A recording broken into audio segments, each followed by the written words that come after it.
The wedding invitation arrived on a Tuesday morning, sliding through Naomi's mail slot like a snake ready to bite. The elegant cream cardstock with gold lettering should have been beautiful, but it felt like poison in her hands. She stared at the names printed in fancy script. Robert Mitchell and Patricia Worthington request your presence. Her ex-husband's name paired with another woman's made her stomach twist into knots. But it wasn't just the invitation that made her blood run cold. It was the handwritten note tucked inside in Robert's familiar scrawl. Thought you'd want to see what real success looks like. The ceremony is at the Worthington estate. Try to dress appropriately, though I know that's always been challenging for you. Naomi's hands trembled as she read those words again and again. 2 years had passed since Robert walked out of their marriage, claiming she was holding him back from his dreams. 2 years since he told her she was an embarrassment to his career, that her simple background and plain appearance made him ashamed to be seen with her in his new professional circles. 2 years since he left her with nothing but debt and heartbreak while he moved in with Patricia Worthington, daughter of the wealthy businessman who had just promoted him to senior partner. She sank onto her small apartment's only chair, a second-hand piece she'd bought from a thrift store after losing everything in the divorce. The invitation felt heavy in her hands, weighted with all the pain and humiliation Robert had put her through. Why would he send this? What possible reason could he have for wanting her at his wedding except to twist the knife deeper? The apartment around her told the story of her struggle since the divorce. Mismatched furniture, a tiny kitchen with appliances that barely worked, walls that needed painting but she couldn't afford it. This wasn't the life she'd imagined when she married Robert 8 years ago, when they were both young and struggling but dreaming together of a better future. Her phone rang, startling her from her thoughts. It was her sister Carmen, the only family member who still talked to her regularly. Hey girl, just checking on you. How was work today? Carmen, Naomi's voice came out as a whisper. He sent me a wedding invitation. The silence on the other end stretched for what felt like forever. Finally, Carmen's voice came through, tight with anger. That piece of trash did what now? Robert. He's marrying that rich girl Patricia, and he invited me to the wedding. Naomi read the cruel note aloud, her voice breaking on the words about dressing appropriately. Naomi, baby, you are not going to that wedding. That man is trying to hurt you on purpose. He wants to parade his new life in front of you like some kind of sick trophy. But even as Carmen spoke, something was stirring inside Naomi. A feeling she hadn't experienced in 2 years, not sadness or fear, but something closer to anger. Pure, clean anger at the man who had promised to love and cherish her, then threw her away like garbage when she no longer fit his image of success. Maybe I should go, she said quietly. Girl, have you lost your mind? Why would you put yourself through that? Naomi stood up, walking to the small mirror hanging by her front door. The woman looking back at her was tired, worn down by 2 years of struggling to survive. Her hair was pulled back in a simple ponytail, her clothes were clean but cheap, and her face showed every sleepless night she'd spent worrying about rent money. This was the woman Robert had been ashamed of, the woman he'd called an embarrassment. Because, Naomi said, her voice growing stronger, maybe it's time he saw what I'm really made of. After hanging up with Carmen, Naomi sat at her small kitchen table and read the invitation again. The Worthington estate. She'd heard of it, everyone in the city had. It was where the wealthy elite held their parties and charity galas, where business deals worth millions were made over champagne and caviar. Robert had found his way into that world by marrying into it, trading his marriage vows with Naomi for a chance at the life he thought he deserved. The cruelest part wasn't even the invitation itself. It was the timing.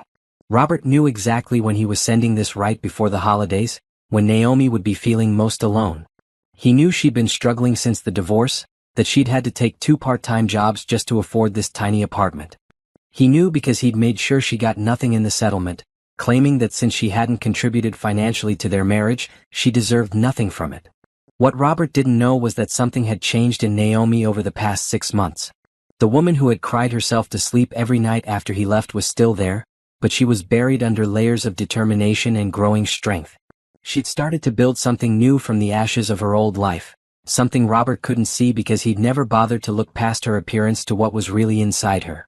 As the evening light faded outside her small window, Naomi made a decision that would change everything.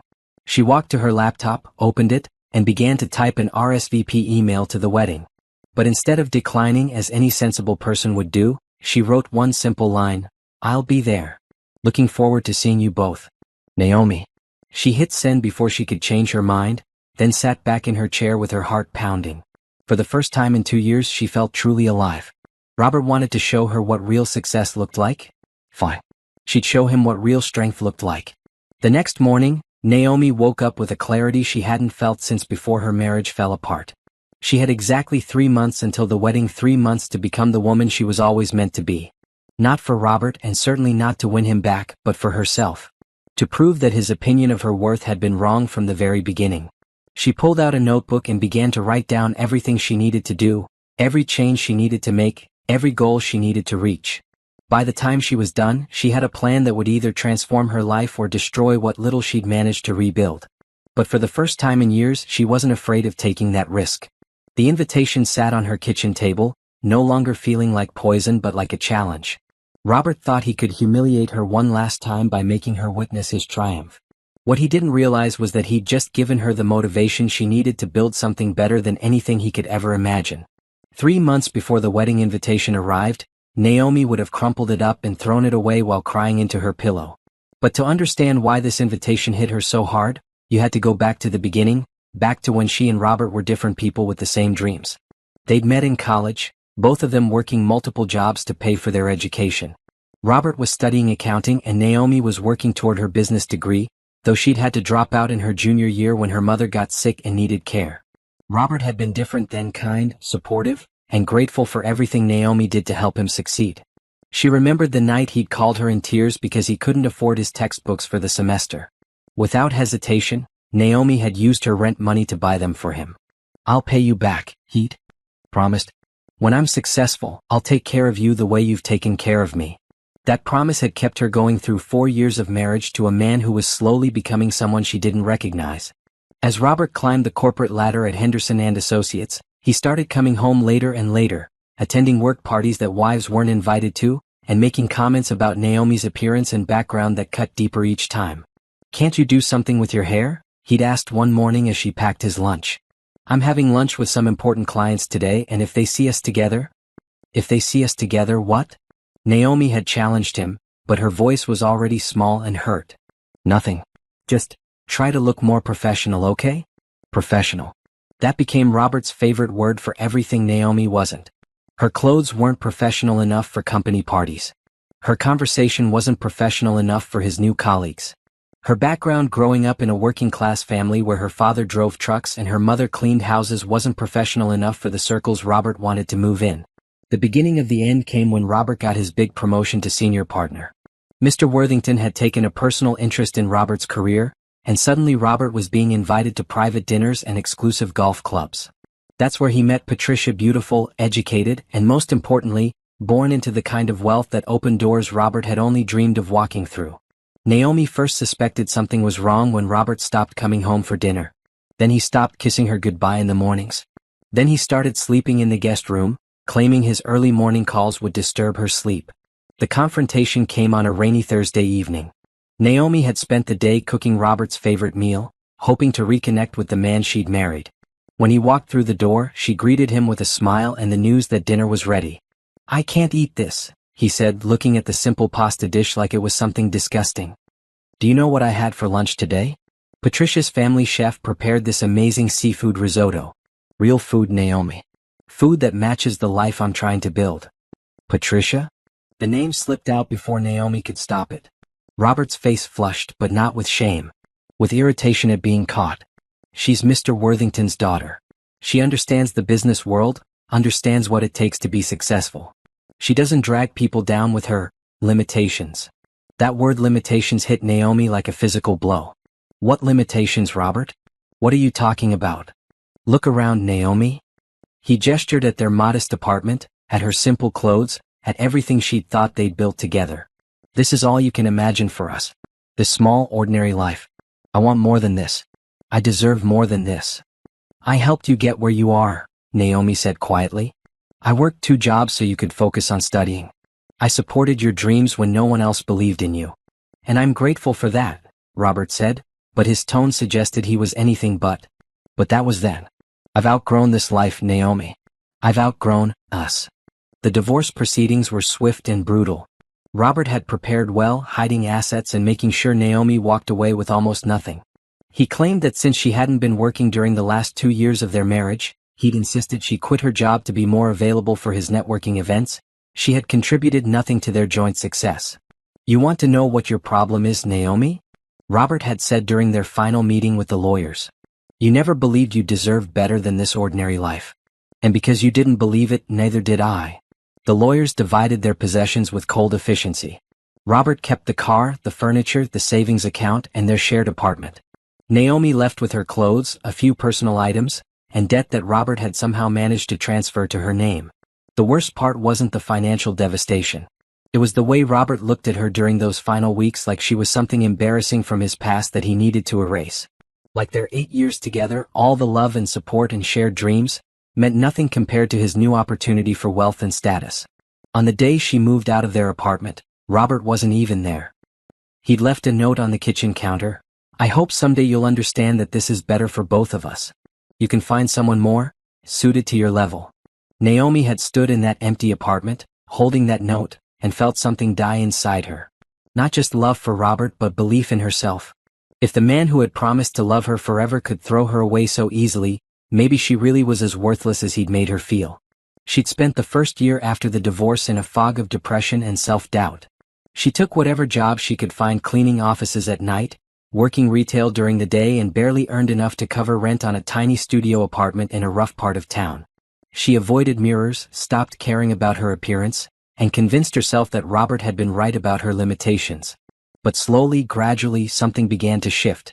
Maybe it was exhaustion from being sad all the time, or maybe it was the simple need to survive, but Naomi started to remember who she'd been before Robert convinced her she wasn't enough.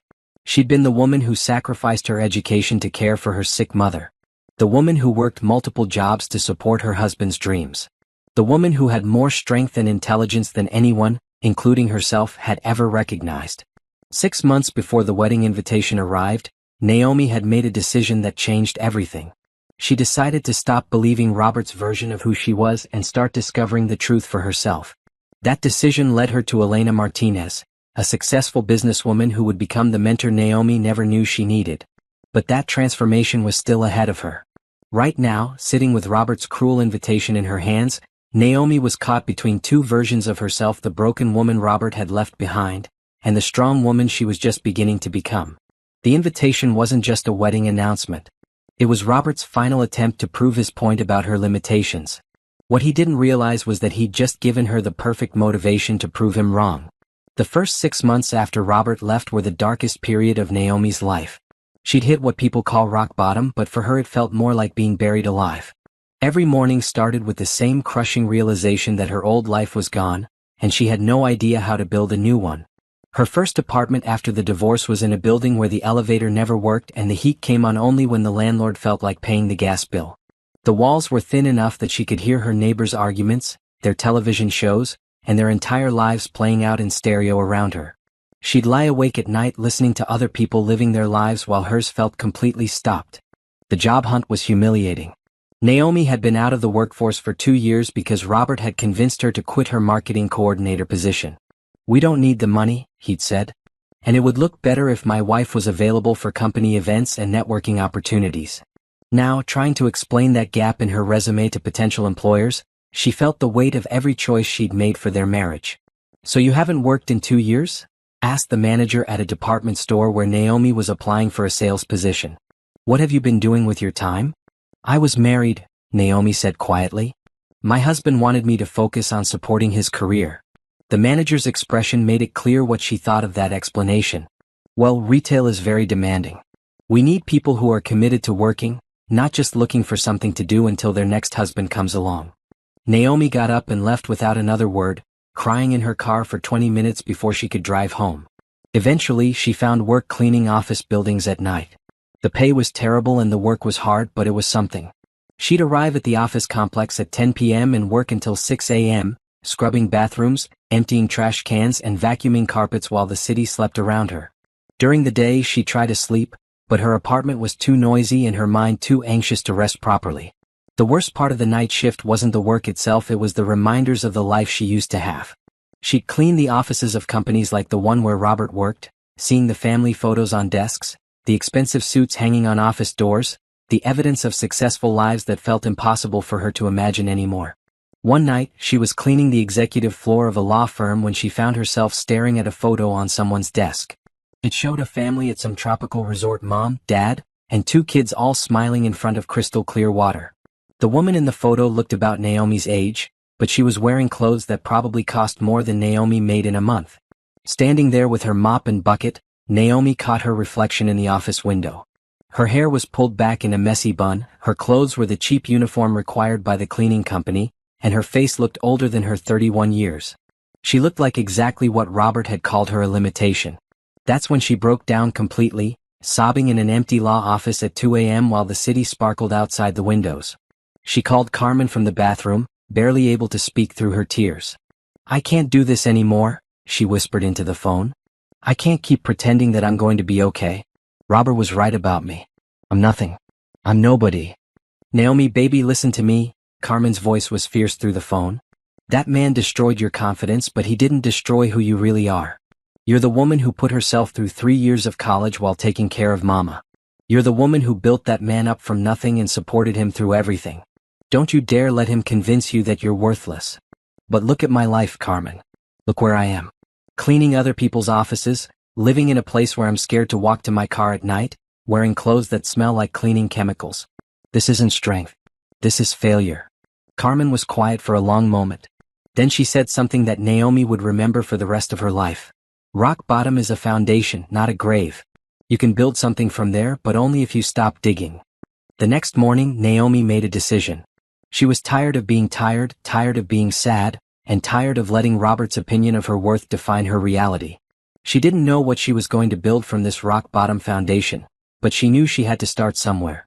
Her first step was small but important. She went to the library and checked out books about starting over after divorce, about building self-confidence, about small business development. She couldn't afford to buy them, but she could read them for free and take notes. The second step was harder. She looked in the mirror and made a promise to herself: "I'm going to prove that Robert was wrong about me.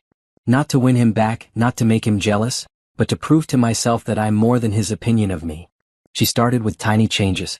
She began eating regular meals again instead of surviving on coffee and whatever was cheapest at the convenience store. She started taking walks around her neighborhood, not because she was trying to lose weight or look better, but because fresh air and movement made her feel more human. Most importantly, she started paying attention to her own thoughts. 4 months, she'd been running Robert's criticisms on repeat in her mind. "You're holding me back. You don't understand success. You're an embarrassment." She started challenging these thoughts, asking herself whether they were actually true or just Robert's way of justifying his betrayal. The cleaning job was still hard, but Naomi began to see it differently. She was earning her own money, paying her own rent, and surviving on her own terms. That was something, even if it wasn't everything she wanted yet. 3 months into her recovery, something unexpected happened. The law firm where she cleaned offered her a different position.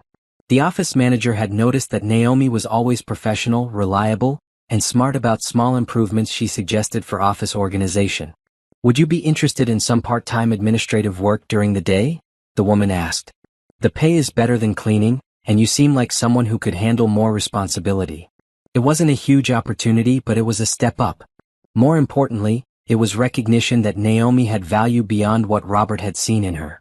Someone else had looked at her work and decided she was worth more than minimum wage and a mop bucket. As she sat in her small apartment that night, Naomi realized something had shifted inside her. The crushing sadness was still there, but it was no longer the only thing she felt. There was also something else, a small spark of determination that hadn't been there before. She thought about Robert living his new life with Patricia, probably convinced that he'd made the right choice in leaving behind his limitation of a wife. He had no idea that his limitation was about to become his biggest surprise. But she still had a long way to go before she'd be ready to face him again. The wedding invitation was still months away, and the woman she needed to become for that confrontation was still buried under layers of pain and self-doubt. Rock bottom had become her foundation, just like Carmen said. Now she had to figure out what to build on it. The meeting that changed everything happened on a Tuesday morning at the law firm where Naomi had started working part-time. She was organizing files when a woman in an elegant navy suit walked into the office carrying herself with the kind of confidence Naomi had forgotten existed. This was Elena Martinez, a business consultant who had come to meet with the firm's senior partners about expanding their client services. Elena was probably in her early 40s, with silver streaks in her black hair that she wore like a crown rather than trying to hide. She moved through the world like she belonged everywhere she went, and when she spoke, people listened. Naomi watched her interact with the lawyers, all successful, powerful people, and noticed that Elena didn't just hold her own in their conversations. She led them. "Excuse me," Elena said to Naomi after her meeting. "I noticed you organizing those client files. The system you're using is more efficient than what most firms have. Did you develop that yourself?" Naomi looked up, surprised that anyone had noticed her work, especially someone like Elena. "Oh, it's nothing special. I just saw that the old system made it hard to track deadlines and follow up dates, so I created a color coding system that makes everything more visible." Elena studied the files more closely, then looked at Naomi with interest. "This isn't nothing special. This shows strategic thinking and problem-solving skills. What's your background?" Naomi hesitated. She was still in the habit of minimizing herself, of assuming that her lack of formal business experience made her opinions worthless. "I started college for business administration, but I had to drop out. I've just been working jobs here and there since then." "And you developed this system from scratch with no formal training?" "I guess so. It just seemed logical." Elena sat down in the chair across from Naomi's desk. "Can I ask you something? Why are you working part-time filing papers when you clearly have a mind for business systems?" The question hit Naomi like cold water. No one had asked her that before, not what she was doing, but why she was settling for so little when she was capable of more. I'm not sure I am capable of more. My ex-husband always said I didn't have what it takes for real business success." Elena's expression darkened slightly. "Your ex-husband said that? Tell me, what kind of business success did he achieve before he met you?" "Well, he was still in college when we got married. I helped put him through school, and then I supported him while he was getting established in his career." Naomi trailed off as she realized what Elena was getting at. "So you supported his education and career development, you've just demonstrated advanced organizational and strategic thinking skills, and somehow you're the one without business potential?" Elena shook her head. "Honey, you've been listening to the wrong person about your abilities." That conversation lasted 2 hours. Elena asked Naomi about her work history, her education, her ideas about business, and her dreams for the future. It was the first time in years that anyone had been interested in Naomi's thoughts and opinions as valuable in themselves, not just as they related to someone else's success. "I'm going to make you an offer," Elena said finally. "I run a consulting business that helps small and medium-sized companies improve their operations and financial planning. I've been looking for someone to help me expand, someone with natural analytical skills and fresh perspectives. Would you be interested in learning the business?" Naomi stared at her. "But I don't have experience in consulting. I don't have a degree. I don't know anything about running a business." "You don't need experience to start learning. You need intelligence, work ethic, and the ability to see solutions where other people see problems. You've already demonstrated all three." Elena pulled out her business card. "I'm not offering you charity, and I'm not offering you an easy job. I'm offering you a chance to discover what you're really capable of when someone believes in you instead of telling you what you can't do." That night, Naomi sat in her small apartment holding Elena's business card and feeling something she hadn't experienced in years: possibility. For so long, she'd accepted Robert's assessment of her limitations as truth. But Elena had looked at the same woman and seen potential instead of problems. The next morning, Naomi called Elena and accepted her offer. The first few months working with Elena were the hardest and most rewarding of Naomi's life. Elena didn't baby her or make excuses for her lack of formal training. Instead, she threw Naomi into the deep end of business consulting and expected her to swim. "Read this," Elena would say, handing Naomi books on financial analysis, strategic planning, and business development. "Then read this. Then tell me how these concepts apply to our current client's situation." Naomi discovered that she had a natural talent for seeing patterns in business operations that others missed. She could look at a company's financial statements and spot inefficiencies that were costing them thousands of dollars. She could analyze workflow processes and identify bottlenecks that were slowing down productivity. More importantly, she could communicate these insights in ways that made sense to business owners who weren't experts in finance or operations. She had the rare ability to translate complex business concepts into practical, actionable advice. "You know what your secret weapon is?" Elena told her after Naomi had successfully helped a struggling restaurant chain restructure their operations. "You understand what it's like to work for a living. You've been in the trenches, so you know what real work looks like. Most consultants have never done anything but sit in boardrooms. You've cleaned those boardrooms. You know what actually happens in businesses at every level. 6 months into working with Elena, Naomi had helped save 3 small businesses from bankruptcy and had developed systems that increased efficiency for dozens of companies. She was earning more money than she ever had in her life, and for the first time since college she was using her mind in ways that felt natural and exciting. But the most important change wasn't professional, it was personal. Working with Elena had reminded Naomi of who she was before Robert convinced her she was nothing special. She was the woman who had seen problems and found solutions, who had supported and built up others, who had natural intelligence and instincts that were valuable in the business world. "I want to ask you something," Elena said one day as they were driving back from a client meeting. "What are you planning to do with all this success you're building?" "What do you mean?" "I mean, you're developing skills, building a reputation, making money. What's the end goal? What do you want your life to look like in 5 years?" Naomi was quiet for a long moment. For so long, her only goal had been survival, paying rent, buying food, getting through each day. She hadn't dared to imagine what actual success might look like for her. "I think," she said slowly, "I want to prove that Robert was wrong about me. Not to him, necessarily, but to myself. I want to build something that shows I was never the limitation in our marriage. He was." Elena smiled.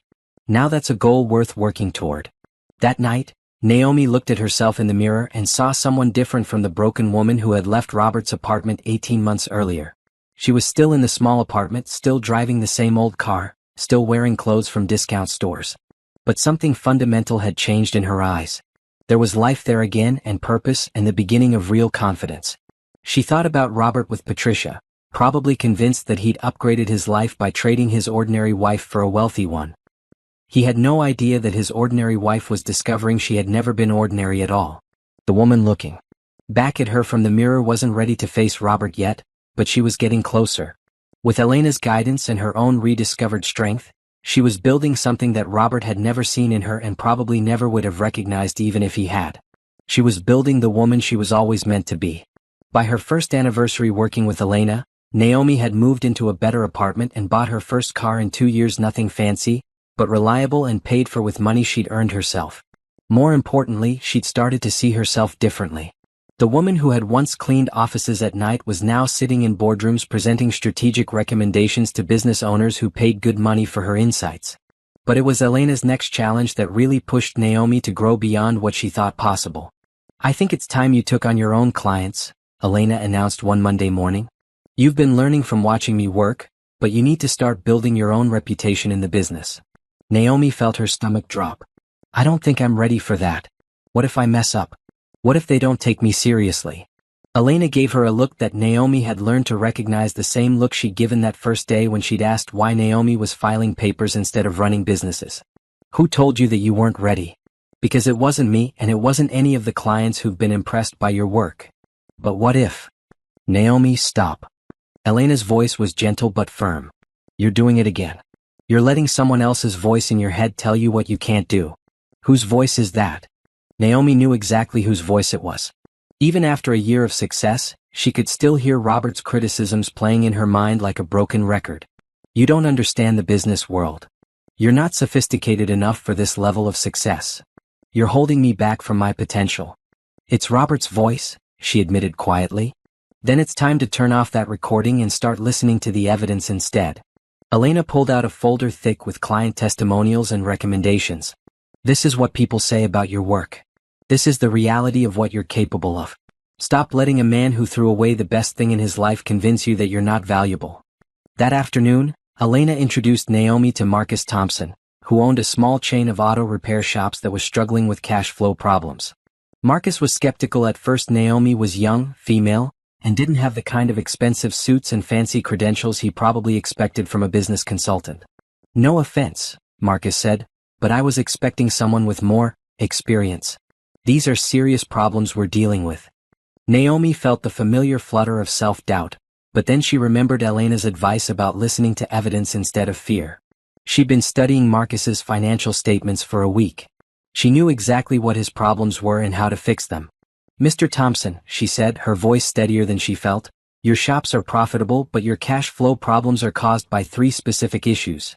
Your parts inventory system ties up too much capital, your billing system creates unnecessary delays in payment collection, and you're missing opportunities for higher margin services. I can show you exactly how to fix all 3 problems and improve your cash flow by 30% within 60 days. Marcus leaned back in his chair, suddenly paying attention. 30%? How? For the next hour, Naomi walked Marcus through a detailed analysis of his business operations. She showed him how changing his parts ordering system could free up $20,000 in working capital. She explained how streamlining his billing process could reduce payment delays from 45 days to 20 days. Most importantly, she identified services he could offer that would generate higher profits with minimal additional investment. I have to admit, Marcus said at the end of the meeting, I wasn't expecting this level of insight. When can we start implementing these changes? Walking back to Elena's office, Naomi felt like she was floating. She just landed her first independent client, and she'd done it based on her own skills and knowledge, not because someone felt sorry for her or was doing her a favor. How did it feel? Elena asked. Like I was finally using my real voice instead of apologizing for having opinions, Naomi said. Over the next 6 months, Naomi built a client base of small business owners who were impressed by her practical approach to solving their problems. Unlike many consultants who came in with theoretical solutions, Naomi understood the real-world challenges of running a business with limited resources. She'd lived those challenges herself. Her success with Marcus Thompson led to referrals to other auto shop owners, which led to work with small manufacturing companies, which led to consulting contracts with restaurants and retail stores. Each success built on the last, creating a reputation that opened doors to bigger and better opportunities. But the real transformation wasn't just professional, it was personal. As Naomi's confidence grew in boardrooms, it began to spill over into every other area of her life. She started taking better care of herself, not because she was trying to look like someone else, but because she felt worthy of care and attention. She joined a gym, not to transform her body but to feel strong and healthy. She bought clothes that fit well and made her feel professional, trading up from discount store specials to pieces that were still affordable but looked more expensive than they were. She got a haircut from an actual salon instead of cutting it herself in her bathroom mirror. The changes were gradual but significant. Naomi wasn't trying to become someone else, she was becoming more herself than she'd been in years. One evening, she was having dinner with Carmen when her sister looked at her with amazement. Girl, I need to ask you something, Carmen said. What happened to you? And I don't mean the job or the money, though that's great. I mean you. You're different. Naomi thought about the question. I think I remembered who I was before Robert convinced me I was nobody special. And then I discovered I was actually more than I'd ever imagined. You look happier. You sound happier. You move like you belong wherever you are instead of apologizing for taking up space. That observation hit Naomi hard because it was true. For years, she'd moved through the world like she was sorry for existing, like she was taking up space that belonged to more important people. Now she walked into rooms like she had every right to be there because she did. I spent so many years believing that Robert's opinion of me was the truth, Naomi said. When he left, I thought it proved that I really wasn't worth loving or keeping. But working with Elena, building this business, proving to myself that I can solve problems and create value, it showed me that Robert's opinion was just one person's limited perspective. And it was wrong. 6 months before the wedding invitation would arrive, Naomi made a decision that marked the final stage of her transformation. She decided to start her own consulting firm instead of continuing to work for Elena. Are you sure you're ready for that? Elena asked, though she was smiling as she said it. I'm ready to find out, Naomi replied. You taught me that the only way to know what I'm capable of is to try things that feel a little too big for me. Elena hugged her. That's exactly the right answer. And Naomi, when you do start your own firm, I want to be your first client. My business has grown beyond what I can handle alone, and I know exactly who I want to help me expand. Starting her own business was terrifying and exhilarating. Naomi rented a small office space, bought used furniture, and hung up a simple sign, Pierce Business Solutions. She decided to use her maiden name for the business, symbolically reclaiming the identity she'd given up when she married Robert. Her first month as an independent consultant, she made more money than Robert had been earning when he left her. Her second month, she made twice that. By her 6th month, she was turning away clients because she had more work than she could handle. But success brought its own challenges. The more successful Naomi became, the more she started thinking about Robert and the life she'd left behind. She wondered if he knew what she'd accomplished, if he ever thought about the woman he'd called a limitation who was now running her own successful business. Those thoughts became more frequent as the 2nd anniversary of their divorce approached. Naomi found herself driving past places they used to go together, wondering what he would think of the woman she'd become. She was successful, confident, and financially independent. She'd proven to herself that Robert's assessment of her worth had been completely wrong. But there was still something unfinished between them, some final chapter that needed to be written before she could fully move on with her life. That's when the wedding invitation arrived. Looking at it now, Naomi realized it wasn't the cruel blow Robert had intended it to be. It was an opportunity not to win him back because she didn't want him back, but to close this chapter of her life with her head held high. To show him, and more importantly to prove to herself, that his opinion of her had never been the truth. The woman who had once cleaned offices at night was now running her own business, commanding respect in boardrooms, and building a life that was better than anything she'd shared with Robert. The limitation he'd thrown away had become limitless. Now she just had to decide what to do with that power. 18 months after starting Pierce Business Solutions, Naomi's small office had grown into a suite of rooms with 4 full-time employees and a client waiting list that stretched 3 months out. What had started as a desperate attempt to rebuild her life had become something she'd never imagined possible, a genuine business empire. The transformation had been gradual but undeniable. Naomi's reputation for solving complex business problems had spread through word-of-mouth referrals, and she found herself consulting for companies with million-dollar budgets and problems that required sophisticated solutions. Her breakthrough moment came when she was hired to help restructure Pinnacle Manufacturing, a mid-sized company that was bleeding money despite having solid products and loyal customers. The previous consultant, a man with an MBA from an Ivy League school and fees that reflected his prestigious credentials, had recommended massive layoffs and facility closures. Naomi spent 2 weeks at Pinnacle, working alongside employees at every level instead of just meeting with executives. She discovered that the company's problems weren't with their workforce or facilities, they were with outdated systems that created massive inefficiencies in production and inventory management. "You don't need to fire people," she told the company president. "You need to fix your processes. Your employees already know what the problems are. You just need someone to listen to them and implement their solutions." The restructuring plan Naomi developed saved Pinnacle $2 million in the first year and created enough efficiency improvements to actually hire additional workers instead of laying people off. More importantly, she'd done it by empowering the existing workforce instead of dismantling it. That success led to contracts with larger companies, which led to speaking engagements at business conferences, which led to articles and trade publications about her innovative approach to business consulting. Naomi Pierce was becoming a name that people recognized in the business community. But success also brought unexpected challenges. As her profile grew, Naomi found herself invited to the same kind of social and professional events that Robert attended with Patricia. The business community in their city wasn't huge, and successful people tended to move in overlapping circles. She'd managed to avoid direct contact with Robert for almost 3 years, but she knew that couldn't last forever. Occasionally, she'd hear updates through mutual acquaintances. Robert was doing well at Patricia's father's firm. They'd bought a house in the most expensive part of town. They were planning a wedding that was being covered in the society pages. Each piece of news felt like a test of her emotional recovery. 2 years ago, hearing about Robert's success would have devastated her. Now, she felt mostly indifferent, with just a small spark of satisfaction at knowing he had no idea what she'd accomplished. The closest she'd come to seeing him was at a charity auction where both their companies had bought tables. Naomi arrived late and left early, but she'd spotted Robert across the room, looking polished and successful in his expensive suit, Patricia glittering beside him in diamonds and designer clothing. Watching them from a distance, Naomi realized something important.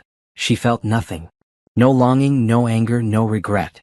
They looked like strangers to her, people she might have known once but who no longer had any connection to her life. That night, driving home in the BMW she'd bought herself, used but still a BMW, Naomi called Carmen to process what she was feeling. "I saw Robert tonight," she said. "Oh Lord, how did that go? Did you talk to him? Did he see you?" "No, we didn't interact. But Carmen, the weird thing is, I didn't feel anything. I looked at him and Patricia and they just looked like people I used to know. Not people who had hurt me or people I missed. Just people. That's healing, baby. That's what it looks like when you've really moved on." But moving on completely would require one final step, and Naomi had been avoiding it. Several clients had suggested that she should incorporate her business and consider expanding into other cities. Elena had offered to partner with her on a larger consulting firm that could handle national clients. The opportunities were there, but taking them would mean stepping fully into the spotlight of the business community. It would mean accepting that she belonged in the same professional circles where Robert moved, not as his wife or his ex-wife, but as his equal or possibly his superior. 3 weeks before the wedding invitation arrived, Naomi made the decision that would change everything. She incorporated Pierce Business Solutions as PBC Consulting Group and accepted a contract that would make her the youngest person ever to lead a business restructuring project for a Fortune 500 company. The news was announced in the business section of the city's major newspaper, complete with a photo of Naomi in her office and a detailed article about her rise from humble beginnings to business success. The article didn't mention her divorce or her previous marriage, focusing instead on her innovative approaches to business consulting and her impressive track record of saving struggling companies.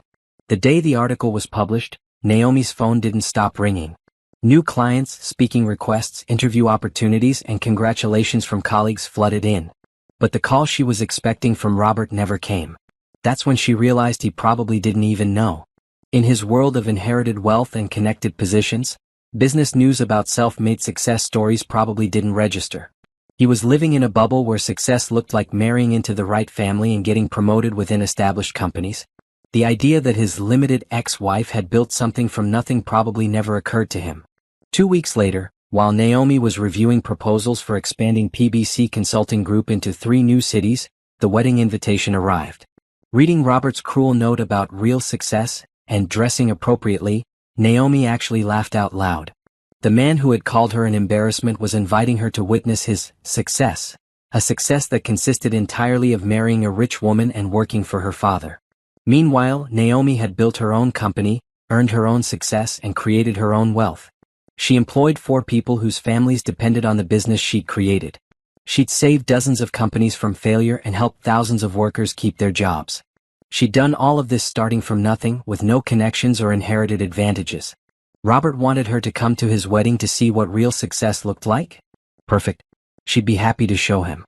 The next morning, Naomi called her assistant and cleared her calendar for the entire week of Robert's wedding. Then she called the most exclusive personal shopper in the city and made an appointment to select an outfit that would be appropriate for the Worthington estate. She wasn't going to the wedding to win Robert back or to cause a scene. She was going to represent herself and her success with dignity and class. She was going to show everyone in attendance, including Robert and Patricia, what a self-made woman looked like. But most importantly, she was going to prove to herself once and for all that Robert's opinion of her worth had never been anything more than the insecurity of a small man who couldn't handle being married to someone with more potential than he had.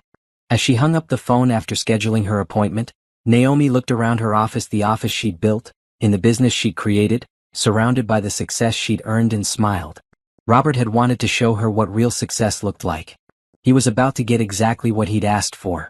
The personal shopping appointment took place at Nordstrom's VIP suite, where Naomi found herself surrounded by options that would have been impossible to imagine during her marriage to Robert. The personal shopper, an elegant woman named Claire, had pulled dozens of outfits in Naomi's size after hearing that she needed something appropriate for a high-society wedding. "What's the vibe you're going for?" Claire asked as she arranged the options. "Classic elegance? Modern sophistication? Something with a little drama?" Naomi considered the question. For so long she dressed to disappear to avoid drawing attention to herself. Even as her business had grown successful, she'd maintained a conservative, understated style that projected competence without calling attention to her appearance. But this wasn't a business meeting. This was Robert's wedding, and his invitation had specifically mentioned her ability to dress appropriately. He was expecting the poorly dressed woman he'd left behind, someone who would look obviously out of place among his new wealthy friends. "I want something that says I belong anywhere I choose to be," Naomi said finally. "Elegant but confident. Something that makes it clear I didn't just rent it for the occasion." Claire smiled knowingly. "I think I understand exactly what you need." The dress Claire selected was perfect, a midnight blue silk that skimmed Naomi's figure without being too tight or revealing. It was expensive enough to signal success but classic enough to avoid looking flashy. With the right accessories, it would be appropriate for any high society event while making it clear that the woman wearing it was comfortable in such settings. "This color brings out your eyes," Claire noted, adjusting the fit. "And the cut is sophisticated without trying too hard. Very, I belong here naturally, rather than, I'm trying to impress you." The accessories were equally perfect, simple gold jewelry that looked expensive because it was, shoes that were comfortable enough to wear all day but stylish enough for the society pages, and a clutch that coordinated without being too matchy. Standing in front of the three-way mirror, Naomi saw someone she barely recognized. Not because she looked different from her usual self, but because she looked like the most confident version of herself she'd ever seen. The total investment will be about $3,000, Claire said quietly. I know that's significant, but these are pieces you can wear to any high-level business or social event. Think of it as a professional investment. $3,000. 2 years ago that would have been 3 months of rent. Now it was less than what Naomi made in a typical week. She handed Claire her credit card without hesitation. Actually, she added, let's add the navy suit we looked at earlier and that black cocktail dress. I have a feeling I'm going to be attending more of these events in the future. The week before the wedding, Naomi made appointments for all the personal maintenance she'd been putting off. A haircut and color at the city's most exclusive salon, where she was pampered for 4 hours and emerged with hair that looked like she'd stepped out of a magazine. A facial and massage at a spa that charged more for one treatment than she used to make in a week. Professional makeup lessons so she could create a flawless but natural look for the wedding. Each appointment felt like armor being fitted for battle. Not because she was going to war with Robert, but because she was finally suiting up as the woman she'd become instead of hiding behind the woman she used to be. But the most important preparation wasn't physical, it was emotional and strategic. Naomi spent hours thinking about what she wanted to accomplish at this wedding beyond simply showing up looking successful. Her goal wasn't revenge exactly. It was closure. She wanted to face Robert as an equal, maybe even as his superior, and prove to both of them that his assessment of her worth had been wrong. She wanted to look him in the eye and feel nothing but satisfaction at how far she'd come from the woman he'd discarded. The night before the wedding, Naomi had dinner with Elena, who had become not just a mentor but a close friend over the past 2 years. Are you sure you want to do this? Elena asked as they shared a bottle of wine at Naomi's favorite restaurant. I understand the appeal of showing him what he lost, but you've already proven that to yourself. You don't need his validation. You're right, I don't need his validation, Naomi agreed. But I need to complete this chapter. I need to face him as the woman I've become and put this marriage completely behind me. As long as I'm avoiding him, he still has power over my choices. Elena nodded thoughtfully. And you're sure you don't have any lingering feelings for him? Because seeing him marry someone else, even when you don't want him back, can bring up unexpected emotions. Naomi had been honest with herself about this question. I think about him sometimes, but not because I miss him. I think about him because I'm curious about whether he ever wonders if he made a mistake. I want to know if he realizes that the woman he called a limitation has accomplished more than he has. And what if he doesn't realize it? What if he's so focused on his new life that your success doesn't register with him at all? That was the question Naomi had been avoiding, but she knew Elena was right to ask it. What if Robert looked at her and still saw the woman he'd left behind? What if her transformation was invisible to him because he'd already written her off completely? Then I'll know that his opinion never mattered in the first place, she said finally. And I'll be free to stop wondering about it. The morning of the wedding, Naomi woke up feeling calmer than she'd expected. She'd spent so much energy preparing for this day that she'd worried she might be too nervous to enjoy her moment of triumph. Instead, she felt centered and confident. She took her time getting ready, enjoying the luxury of professional hair and makeup products, the feel of expensive clothing, the confidence that came from knowing she looked her absolute best. When she was finished, she looked in the mirror and saw a woman who belonged in any room she chose to enter. The drive to the Worthington estate took 30 minutes through the wealthiest part of the city. Naomi had never been to this area except to drive through it, but now she was heading there as an invited guest. The irony wasn't lost on her that Robert's invitation, intended to humiliate her, was actually her entry into a social circle she could never have accessed as his wife. As she pulled up to the estate, Naomi felt a moment of genuine appreciation for Robert. His cruelty had driven her to discover strength she never knew she had. His abandonment had forced her to build a life that was better than anything they'd shared together. His invitation to witness his real success was about to become the final proof that she'd surpassed every limitation he'd ever put on her. She checked her appearance one last time in the rearview mirror, took a deep breath, and stepped out of her car to face the man who had once been her whole world and was now just another chapter in her success story. The Worthington estate was even more impressive in person than Naomi had imagined. Sprawling gardens led to a mansion that looked like something from a movie, with perfectly manicured lawns, topiary sculptures, and a circular driveway filled with luxury cars that collectively cost more than most people's houses. Naomi handed her keys to the valet, a young man in a crisp white shirt who treated her BMW with the same care he gave to the Bentleys and Mercedes surrounding it.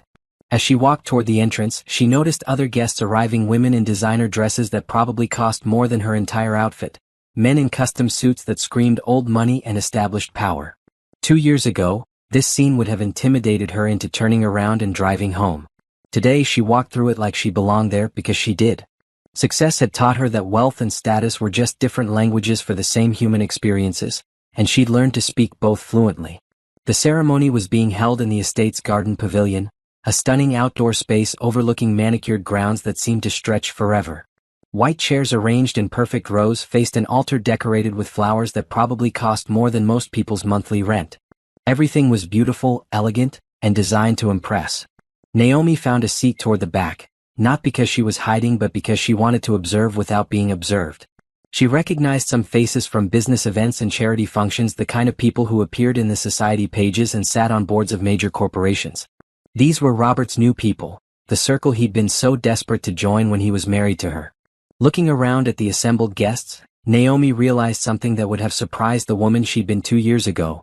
She wasn't intimidated by them anymore. They were successful people, certainly, but so was she. They had money and connections, but she had something many of them lacked: the knowledge that she'd earned everything she had through her own efforts. The music started and Patricia began her walk down the aisle. She was undeniably beautiful, wearing a dress that probably cost more than some people's cars and jewelry that sparkled in the afternoon sunlight.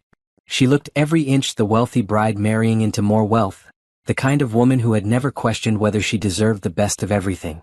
Then Robert appeared at the altar and Naomi felt nothing. No pain, no longing, no regret.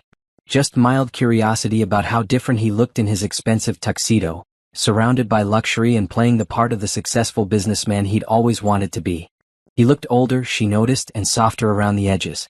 Success had been kind to him physically. He was well-fed, well-dressed, and well-groomed in the way that money made possible. But there was something in his posture that suggested he was still trying to prove he belonged in this setting, still working to convince people that he deserved his place among them. As the ceremony proceeded, Naomi found herself thinking not about Robert but about her own journey. 3 years ago, she'd been married to this man, supporting his dreams and believing that their modest life together was enough. If someone had told her then that she'd be sitting at his wedding to another woman, financially independent and emotionally free, she would never have believed it possible. The officiant was talking about love and commitment, about choosing to build a life together through good times and bad times. The words that should have been meaningful felt hollow to Naomi, not because she was bitter about love but because she knew Robert's track record with those promises. He'd made similar vows to her once, and he'd abandoned them the moment they became inconvenient to his ambitions. When the ceremony ended and the reception began, Naomi moved with the crowd toward the mansion's ballroom. This was where she'd expected to feel most out of place, but instead she found herself genuinely enjoying the elegant atmosphere. The food was excellent, the music was sophisticated, and the conversations she overheard were actually interesting. She was admiring the ballroom's crystal chandeliers when a voice behind her said, "Excuse me, but aren't you Naomi Pierce from PBC Consulting?" Naomi turned to find a distinguished older man in an impeccably tailored suit. She recognized him from business publications but couldn't immediately place his name. "Yes, I am," she said, extending her hand. "I'm sorry, I don't believe we've met." "James Worthington," he said, shaking her hand warmly. "Patricia's father. I've been following your company's work with great interest. Your restructuring of Pinnacle Manufacturing was brilliant, exactly the kind of innovative thinking we need more of in business." Naomi felt a moment of surprise. Patricia's father, Robert's new father-in-law and boss, knew her work and was genuinely impressed by it. "Thank you, Mr. Worthington. That's very kind of you to say." "Not kind, just accurate. Tell me, are you accepting new clients? I have a subsidiary company that could benefit from your expertise." As they talked business, Naomi became aware that other people were listening to their conversation with interest. In this social setting, being recognized and courted by James Worthington was significant currency. Without meaning to, she'd established herself as someone worth knowing in this room full of wealthy and powerful people. Their conversation was interrupted when Robert and Patricia approached to greet Patricia's father. Robert's face when he saw Naomi was a study in shock and confusion. He clearly hadn't noticed her during the ceremony and was completely unprepared to see her looking elegant and confident at his wedding. "Dad, there you are," Patricia said, taking her father's arm. Then she noticed Naomi and smiled politely. "I don't believe we've been introduced." "Patricia, Robert, I'd like you to meet Naomi Pierce," James said. She runs PBC Consulting, one of the most innovative business consulting firms in the city. Naomi, this is my daughter Patricia and her new husband Robert. The moment stretched out like a scene from a movie. Robert's mouth actually fell open as he processed what his new father-in-law had just said. The woman he'd dismissed as a limitation was being introduced as a successful business owner by the man whose respect he desperately craved. Robert and I know each other, Naomi said calmly, extending her hand to Patricia. Congratulations on your wedding. Everything is beautiful. Patricia shook her hand graciously, but Naomi could see her confusion as she glanced between Naomi and Robert, clearly sensing undercurrents she didn't understand. How do you two know each other? Patricia asked. There was a long pause as Robert struggled to find words. Naomi watched him with genuine curiosity, wondering how he would explain their relationship to his new wife and father-in-law. We used to be married, Robert finally managed, his voice barely above a whisper. The silence that followed was deafening. James Worthington's expression shifted as he processed this information, clearly recalculating everything he thought he knew about both Robert and Naomi. Patricia's face showed complete shock obviously. Robert had never mentioned being married before, much less to someone like Naomi. Married? Patricia repeated, her voice higher than before. Robert, you never mentioned being married before. Naomi felt a moment of genuine sympathy for Patricia, who was clearly learning something significant about her new husband in front of her father and a roomful of wedding guests. But she also recognized the opportunity this moment presented. It was a long time ago, Naomi said graciously. We were different people then. I'm very happy that Robert found someone who makes him happy. The graciousness of her response only highlighted Robert's obvious discomfort and his failure to mention his previous marriage to his new wife. In trying to erase Naomi from his history, he'd created a situation that made him look dishonest and made her look dignified by comparison. Well, James said after a moment, his businessman's instincts helping him navigate the awkward situation. I'm even more impressed by your accomplishments, Naomi. Building a successful consulting firm from scratch takes remarkable determination and skill. Robert's face went pale as he realized what his father-in-law was implying. The woman he'd left behind as a limitation had not only survived without him but had built something impressive enough to earn the respect of the man whose approval Robert desperately needed. As other guests began to notice the tension and drift toward their conversation, Naomi realized that her moment of triumph had arrived. Not through anything dramatic or vindictive, but through the simple fact of her presence and success. She'd answered Robert's invitation by showing up as living proof that his assessment of her worth had been completely wrong. But the best part of her revenge was still to come. The awkward moment by the bar had drawn attention from other wedding guests, and Naomi found herself at the center of a growing circle of curious observers. Word was spreading quickly through the reception that Robert's successful ex-wife was in attendance, and people were eager to meet the woman who had earned James Worthington's obvious respect. Miss Pierce, interrupted a woman in an elegant silver dress. I'm Margaret Chin, I run the Hartwell Foundation. We've been looking for a consultant to help us restructure our grant-making process. Might I have your card? As Naomi reached into her clutch for business cards, she noticed Robert's increasingly pale complexion. He was watching his ex-wife network with the very people he'd been trying to impress for years, and she was doing it effortlessly while he stood silently beside his new wife. Actually, Naomi said, looking directly at Robert for the first time since their introduction, I have some news that might interest everyone here, since so many of you are involved in the local business community. The circle of guests grew quiet, sensing that something significant was about to be announced. I'm sure most of you remember reading about the financial difficulties at Henderson and Associates last month, Naomi began, her voice carrying clearly across the group. The accounting firm has been struggling with cash flow problems and outdated systems for some time. Several people nodded. Henderson and Associates was well known in the business community, and its problems had been covered in the local business press. Robert worked there as a senior partner, having been promoted when he married into the Worthington family. Well, I'm pleased to announce that as of yesterday, PBC Consulting Group has completed its acquisition of Henderson and Associates.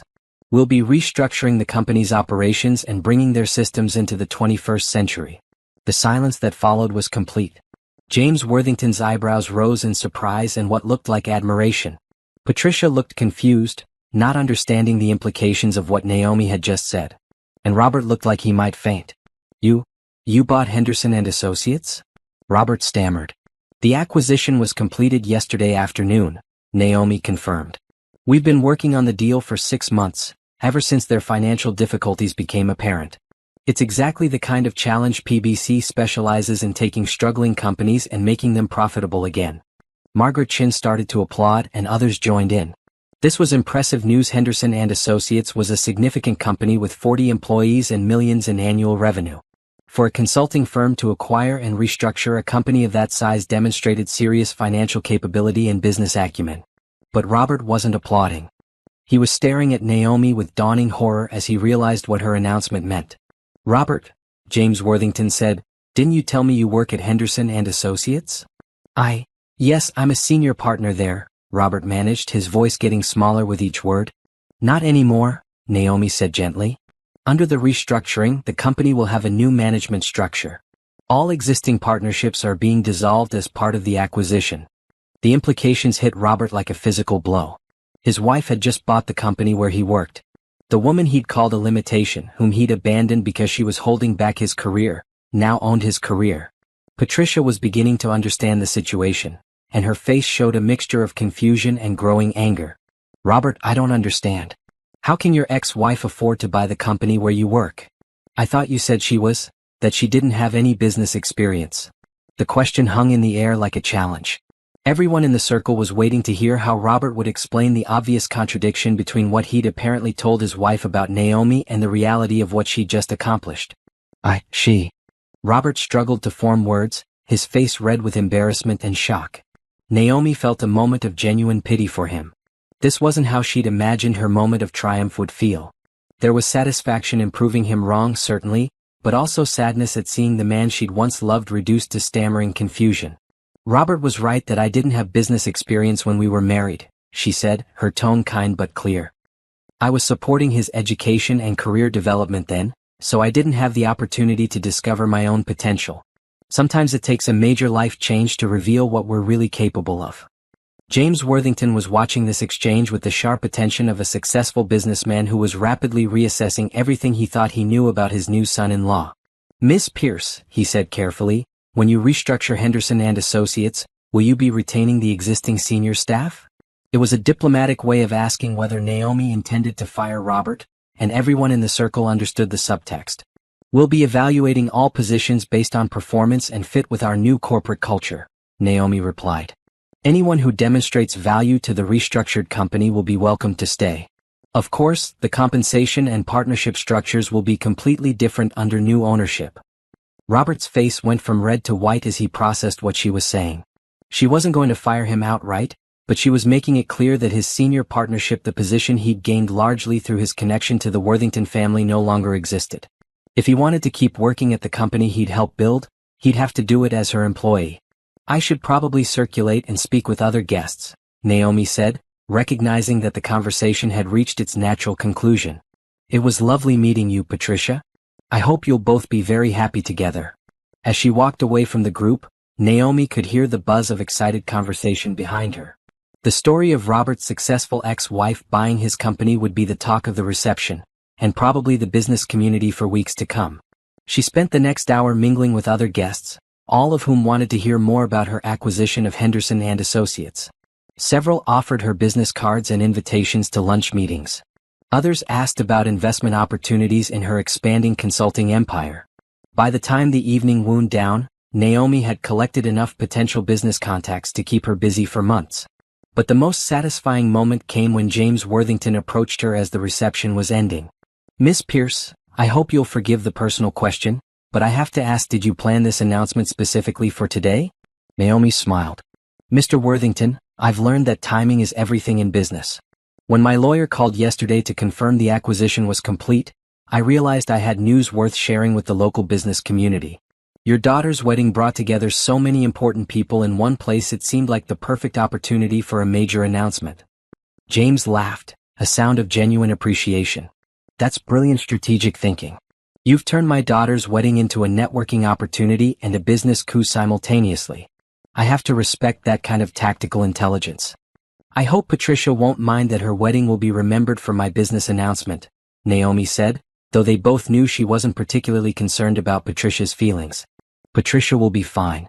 But I suspect Robert is having a more difficult evening." James paused, then added, "Between you and me, I'm beginning to understand why he never mentioned being married before. A man who would leave a woman like you for what he thought he could gain by marrying my daughter. That says something about his character that I probably should have recognized earlier. As Naomi walked to her car, she felt the satisfaction of a job well done. She'd attended Robert's wedding not to cause drama or seek revenge, but to demonstrate that his assessment of her worth had been completely wrong.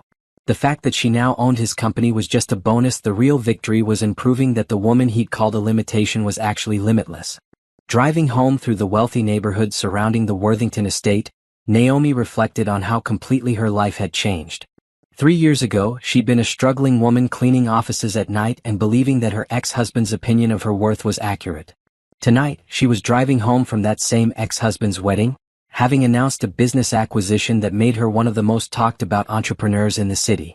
The woman Robert had thrown away like garbage had become the woman who owned his future. 6 months after Robert's wedding, the transformation of Henderson and Associates into Henderson Pierce Consulting was complete. Naomi had kept the Henderson name as a nod to the company's history, but everyone understood who was really in charge. The firm's revenue had increased by 40%, employee satisfaction was at an all-time high, and they'd landed several major contracts that the old management had never been able to secure. Robert had chosen to stay with the company, though his role was dramatically different from his previous senior partnership. He now worked as a senior account manager, a respectable position, but one that required him to report to supervisors rather than being in charge of major decisions. His salary was actually higher than what he'd been making as a partner in the failing company, but his status and autonomy were significantly reduced. The hardest part for Robert wasn't the demotion in title or authority. It was seeing Naomi every day, running the company with the kind of vision and leadership he'd never possessed himself. She'd implemented changes that seemed obvious in retrospect but that he'd never thought of during his time as senior partner. Under her management, the company was thriving in ways it never had under the old ownership structure. Naomi, for her part, treated Robert with professional courtesy and nothing more. She didn't go out of her way to make his life difficult, but she also didn't make any special accommodations for their history. He was just another employee in a company she owned, and she managed him accordingly. The real changes in Naomi's life went beyond business success. As her confidence and social status had grown, she'd started dating again, not desperately searching for someone to replace Robert, but naturally meeting people through her expanded social and professional circles. Thomas Mitchell, no relation to Robert despite the shared last name, was a business attorney who specialized in mergers and acquisitions. He'd been involved in several of PBC Consulting's deals, and their professional relationship had gradually evolved into something personal. Thomas was successful in his own right, respected Naomi's intelligence and ambition, and treated her as an equal partner rather than trying to compete with her achievements. The contrast between Thomas and Robert was striking. Where Robert had tried to diminish Naomi to make himself feel bigger, Thomas celebrated her successes and encouraged her ambitions. Where Robert had been threatened by her potential, Thomas was excited to see what she would accomplish next. "I have something to tell you," Naomi said to Thomas over dinner one evening, 6 months after Robert's wedding. They were at the same restaurant where she'd had her final planning dinner with Elena, though the circumstances couldn't have been more different. "Good news or bad news?" Thomas asked, though he was smiling. "Well, Elena made me an offer I've been thinking about. She wants to merge our companies and create a national consulting firm. We keep our separate specialties but share resources and expand into markets neither of us could handle alone." Thomas's smile widened. "That sounds like an amazing opportunity. What are you thinking?" "I'm thinking it's time to stop building small and start building big. Elena taught me everything I know about this business, and working with her again would be incredible. But it would mean a lot of changes, more travel, bigger clients, potentially relocating to a larger city where we could serve national accounts." "Are you asking my opinion or telling me your decision?" Thomas asked. "I'm asking if you'd be interested in coming along for the ride," Naomi said, her voice steady but her heart racing. "Whatever I build next, I'd like to build it with someone who believes in me." Thomas reached across the table and took her hand. "Naomi, I'd follow you anywhere. Your vision and drive are two of the things I love most about you." Well, he'd said the word easily, naturally, like it was simply a fact rather than a dramatic declaration. And Naomi realized she felt the same way, not the desperate, anxious love she'd felt for Robert, but something calmer and stronger. Love built on respect and shared goals rather than fear and dependence. "So you think I should take Elena's offer?" "I think you should do whatever feels right for the person you've become, not the person you used to be," Thomas said. And the person you've become is someone who thinks big and isn't afraid to take on challenges that would intimidate other people. 1 year after Robert's wedding, Naomi stood in her new office in downtown Chicago, looking out at the city skyline and thinking about the journey that had brought her here. Pierce Martinez Consulting, Elena had insisted on the name change to reflect their partnership, occupied an entire floor of a prestigious building, employed 32 people, and served clients across the United States. Elena had been right about thinking big. Within 6 months of their merger, they'd landed contracts with Fortune 500 companies and had more business than they could handle. Naomi had gone from cleaning office buildings to running a business empire that operated in multiple cities and generated millions in annual revenue. The move to Chicago had been the final step in leaving her old life behind. She'd sold Henderson Pierce Consulting to a larger accounting firm, ensuring that all the employees kept their jobs but removing herself from day-to-day involvement in Robert's professional life. He'd been relieved. She'd heard through mutual acquaintances working for his ex-wife had been awkward for everyone involved. Patricia had filed for divorce 8 months after the wedding. Apparently, learning that her husband had been married before and had hidden significant information about his past had damaged her trust in their relationship. The fact that his ex-wife had turned out to be more successful than he was hadn't helped matters. James Worthington had quietly suggested that Robert might want to find employment elsewhere, making it clear that his connection to the family was no longer welcome. Robert had taken a position with a smaller accounting firm at a significant reduction in salary and status. Naomi heard about his situation occasionally through business contacts, but she felt nothing but mild sympathy for him. His choices had led to his circumstances, just as her choices had led to hers. Carmen visited Naomi's new office on a weekend when Thomas was out of town, and they spent the afternoon catching up on everything that had changed in the past year.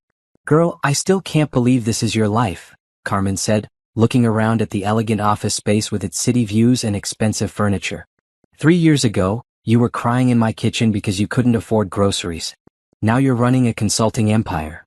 It doesn't feel real sometimes, Naomi admitted. But then I remember that I earned all of this. Every client I landed, every problem I solved, every success I achieved, I did that through my own work and intelligence. Nobody gave this to me or handed it to me because of who I married. And Thomas? How are things going there? Naomi smiled, the kind of smile that came from deep contentment rather than excitement. He's amazing. He supports my ambitions instead of being threatened by them. He celebrates my successes instead of trying to diminish them. He makes me feel like being successful makes me more attractive, not less. So different from Robert. Completely different. With Robert, I was always trying to be smaller so he could feel bigger. With Thomas, we both try to be our best selves and support each other in that. As Carmen was getting ready to leave, she asked the question Naomi had been expecting. Do you ever think about Robert? Wonder how he's doing? Naomi considered the question honestly. Sometimes. Not because I miss him, but because I'm curious about whether he ever understood what he threw away. I think he probably does now, after seeing what I built and losing everything he thought he'd gained by leaving me. Do you think he regrets it? I think he regrets the outcome, but I don't think he regrets the choice. Robert wanted shortcuts to success, marrying into wealth instead of building wealth, gaining status through connections instead of earning it through work. When those shortcuts didn't work out, he probably blamed circumstances instead of recognizing that his approach was flawed from the beginning. That evening, alone in her Chicago apartment, a penthouse with views of Lake Michigan that she'd bought with cash, Naomi reflected on the strange turns her life had taken. If Robert hadn't left her, she would never have discovered her own potential. If he hadn't invited her to his wedding, she might never have had the motivation to prove him wrong so completely. In trying to humiliate her one final time, Robert had actually given her the push she needed to become the woman she was always meant to be. His cruelty had been the catalyst for her transformation from a woman who believed she was ordinary into a woman who knew she was extraordinary. The next morning, Naomi woke up to a text from Thomas, who was in Seattle on business. Saw an article about you in the Wall Street Journal. Rising stars in business consulting. You're famous now. Can't wait to celebrate with you when I get back. She found the article online and read it with amazement. There was her photo, professional and confident, above a story about innovative approaches to business consulting and the entrepreneurs who were changing the industry. The article described her rise from modest beginnings to running a multi-million-dollar firm, and quoted several clients praising her strategic insight and practical approach to solving complex business problems. Naomi Pierce, the article concluded, represented a new generation of business leaders who combined analytical intelligence with real-world experience to create solutions that actually worked. Reading those words, Naomi thought about the wedding invitation that had started this final chapter of her journey. Robert had wanted her to see what real success looked like. He'd gotten his wish, she'd seen it, achieved it, and surpassed anything he'd ever imagined for himself. The woman he'd called a limitation had become limitless. And that was the sweetest victory of all.